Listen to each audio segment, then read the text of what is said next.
Thank you. Appreciate it. How many of you guys in your life, you have someone that you could say just annoys the mess out of you, right? Can anyone relate with me? Some of you are like, yeah, my sibling, right. No, I'm joking. Not really, actually. I'm not joking at all. But that's not really what I'm getting at here. I'm more so aiming for that person in your life that literally the only thing they exist for is to make your life miserable. Come on, you know who I'm talking about. Some of you have those people at school who they're like one objective at school. The only reason they go to your school is to gossip about you, right? Like that's the only reason they show up, right? Is to lie about you and talk about you and steal from you, right? Like we've got these people that like their DNA is made up of one thing and one thing only, and that's evil. Right? You know what I'm talking about? We have those people. Now, when we think about those people, our initial reaction is probably not to go buy their lunch and help them with their homework. And if that's your reaction, we need to talk because you're way holier than me and I need what you got. But my reaction is more along the lines of like, look, I'm going to just go all Floyd Mayweather on your face right now. This is kind of how I feel. You know what? No, I'm done. Let's meet in the parking lot around 3 o'clock. Invite the whole school. I don't care who knows about it because you're about to get your butt kicked for Jesus, right? That's kind of more about how I feel about it. And if you're being honest in this place tonight, that's kind of how you feel about them as well. And isn't it amazing that our DNA, right, our nature as humans, is kind of like we live and operate out of this attitude of like, you respect me, I'll respect you, right? Like, you give me respect and I'll give you respect. But if you disrespect me, I'm going to disrespect you. Isn't it kind of amazing how we just kind of like, that's our natural default? We talked a little bit about confessing last week, and so I'm going to kind of confess something real quick. I have this medical illness that most of you don't have. Maybe some of you do, but I guarantee you most of your parents suffer from this as well. But the medical term for it is called road rage syndrome. It's a real thing. WebMD, it's there. And there's nothing that really makes me more angry than when I'm driving and I'm having a good time and someone cuts me off. Or someone pulls out in front of me. Have you ever been in a car with someone driving and someone just pulls out in front of you? Does it make you angry? Some of you are like, Lee, why are you telling us this right now? Hey, I'm working through some stuff. Don't judge me, all right? But here's the deal. There's nothing that makes me more mad on the road than when someone gets like right up on my bumper and just rides my tail. This drives me crazy. You can ask my wife. My wife hates it when she's riding with me because of what I do next. My mom hates it because my dad does this, and it's genetic, and so I get it, and I'm justified in that. And what I do, this is so not good, but what I do is they get on my tail. Let me tell you what I don't do. I don't pray blessings over them. Let's say that. Probably what I do is probably pretty pastorally incorrect, what I do. And what I do is I will slam on my brakes. I'll slam on my brakes, and they'll get really mad. They'll slam on their brakes, and they'll almost fly through the windshield, and I'll just take so much delight in seeing that, and it's the best thing ever. And then my wife will like look at me and be like, you are the worst human being on the planet. And it's just shame from then on out. It's amazing. Don't go home and do any of this. That's not what I'm saying right now. Disclaimer, your pastor did not tell you to slam on your brakes in the middle of the road. That's not what's happening right now. But who's thankful in this place? I often just wonder, what if God took the same approach to us as we take to other people? Like what if God said, no, I'm not going to respect you until you respect me. And if you disrespect me, not only am I not going to respect you, but I'm going to dish out some disrespect to you. And you know what? Go a step further. I'm going to wait until you've got your life all perfect and together before I send my son to die for your eternal life. What if God repaid evil for evil? We'd all be in trouble, but come on, I wonder who in this place is thankful that we serve a God whose ways are not our ways, whose thoughts are not our thoughts, right? We serve a God that's full of love and mercy. Come on, who's grateful for that in this place tonight? He's full of endless love, full of mercy, and full of grace. God's nature and our nature aren't the same. God's nature is rather opposite from our nature. And this is why it's so important that we're in our word. Because the Bible is kind of like this painted picture of God's character and God's nature, right? So what happens is, like, when we read our word, we see who God is, and in turn, we're supposed to then live like God. That's kind of how this thing works. And what's amazing is what Peter's doing in this moment, in this letter, is he's saying, hey guys, to my audience, I have spent 3.5 years with this man Jesus, who is God in the flesh. I have seen this guy live 24/7, 3.5 years. I've seen his character. I've seen his nature. And what I'm about to tell you is how he lives his life. And so you ought to live your life, right? So Peter says, don't repay evil for evil, right? Don't repay insult for insult. Instead, repay evil with a blessing. Repay insult with love and encouragement, right? So what he's saying is this: don't wait for them to respect you before you respect them. What he's saying is, even if they disrespect you publicly, you're gonna love them publicly.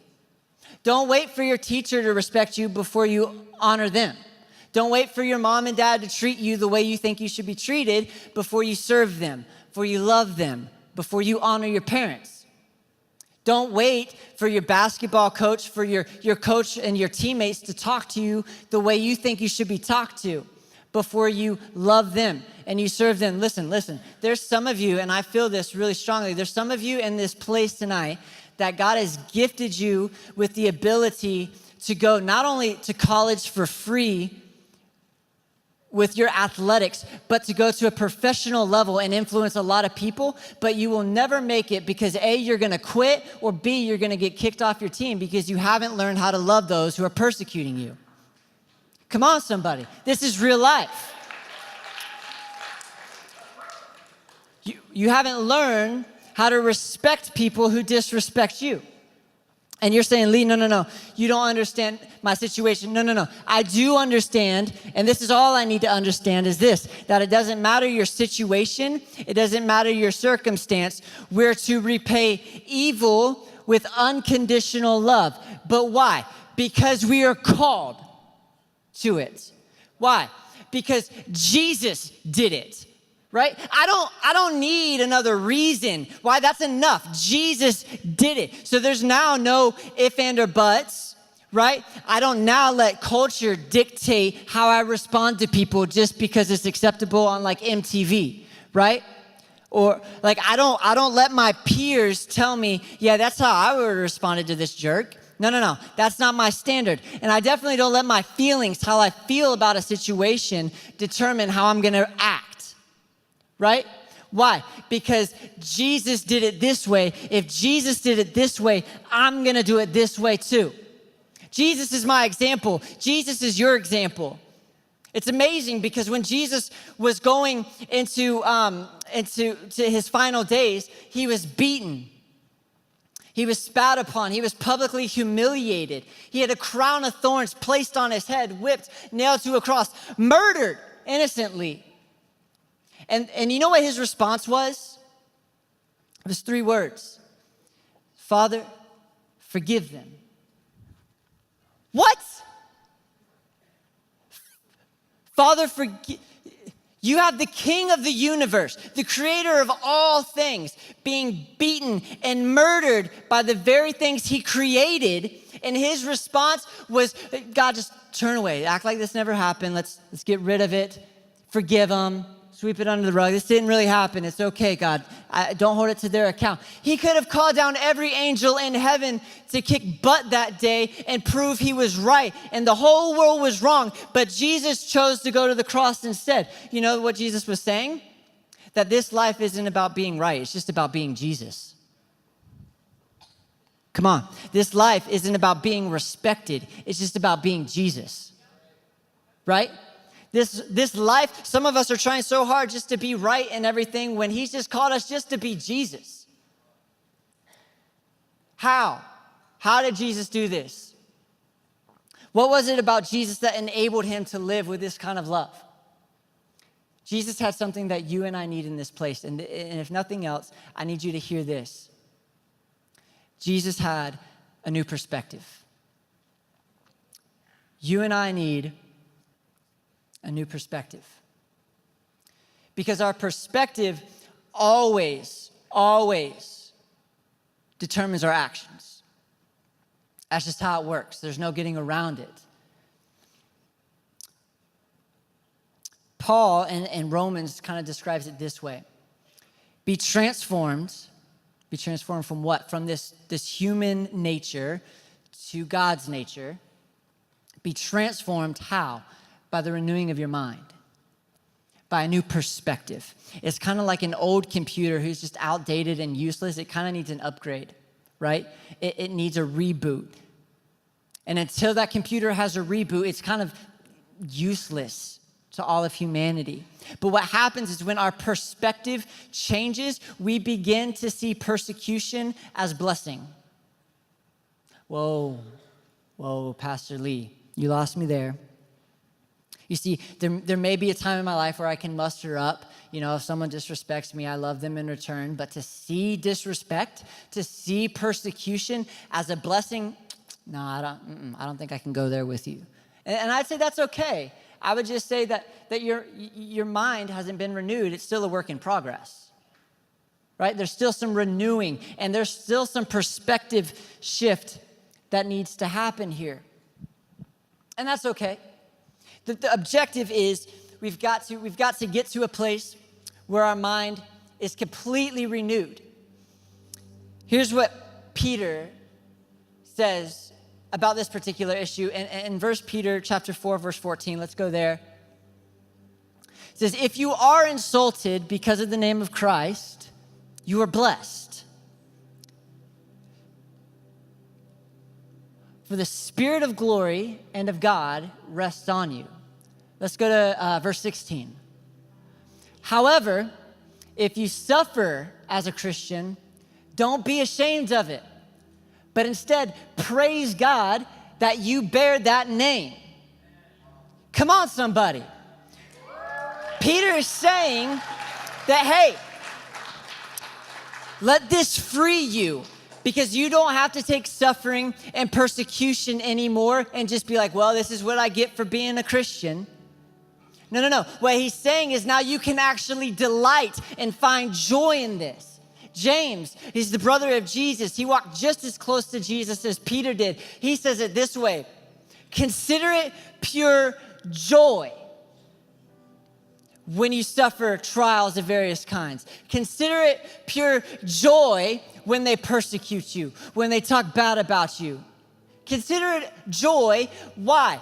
Because it's going to produce maturity. And what he's saying by that is it's going to produce Christ-likeness in you. Because now, through this persecution, you have an opportunity to share Jesus like you wouldn't have if you were never persecuted. So consider it joy when you're persecuted. This perspective shift frees us. And I need you to see this tonight, because this is powerful. And if you get this, you're going to walk onto your campuses and change it. Because this perspective shift gives us power and authority as sons and daughters of God. I need you to see this tonight. Because now that I understand that when I'm persecuted and when I'm treated wrongly and I'm disrespected, and when I walk on my school campus and they say, man, you're never going to fit in here. Man, no one's ever going to love you. You're not worth love. You're a screw up. You're a mistake. you're clumsy, you're a misfit, you're a reject. You can stand firm and say, oh, but if you only understood how loved I am right now by the King of Kings and the Lord of Lords, and how loved you are right now. Come on, if you could stand in that confidence in that moment, you can say, this doesn't feel good. What you just said to me doesn't feel good, and it doesn't have to feel good. But I know that now that I can respond with love to evil. Come on, you just became the most powerful person on the planet. You can change the world with this knowledge. It doesn't matter how hard or difficult your situation gets anymore. It doesn't matter where you go in life. It doesn't matter who abandons you. It doesn't matter who leaves you. It doesn't matter who makes you feel like dirt, because you can stand and say, I may be persecuted, but I'm not abandoned. I may be struck down, but I'm not destroyed. Right? Because I have a God who is my Father, and I know He fights for me, and I know He loved me, and I know that while I was still a sinner, He gave up His life for me just to be with me. Come on, somebody. This is Jesus. This is the God we serve. This is our Father. And if we get this perspective shift, we walk on our campus, we walk in our home, our dysfunctional home, where maybe you come from a home, and I take this very seriously, where your dad beats you, where he's verbally abusive, where your mom's not present, where your dad's not present. You walk on your school campus where you're the campus joke, and all of a sudden you went from walking on this campus as the most inferior and weak person to the most confident and strong person, because you have one thing, and that's the love of God. And you're equipped with a perspective that says, I'm going to repay every ounce of evil with every drop of love I have inside me. Why? Why? Not because I'm good enough to do it, but because Jesus did it first for me. Come on. Because Jesus did it first for me, and Jesus died while I was still a sinner. Come on, if you change your perspective to the perspective of Christ, you'll change your actions to the actions of Christ while under persecution. Some of y'all need to tweet that. That's good. I want to leave you with this one last thought before we go to our groups, and it's going to be up on the screen. And I want you to take this thought and talk about it with your groups tonight and really digest it. It's powerful. Go ahead and throw it up on the screen. The ability to love your haters comes from a new perspective. Okay? You got to have this new perspective. And then your calling is to repay evil with love, just as Jesus first did for us.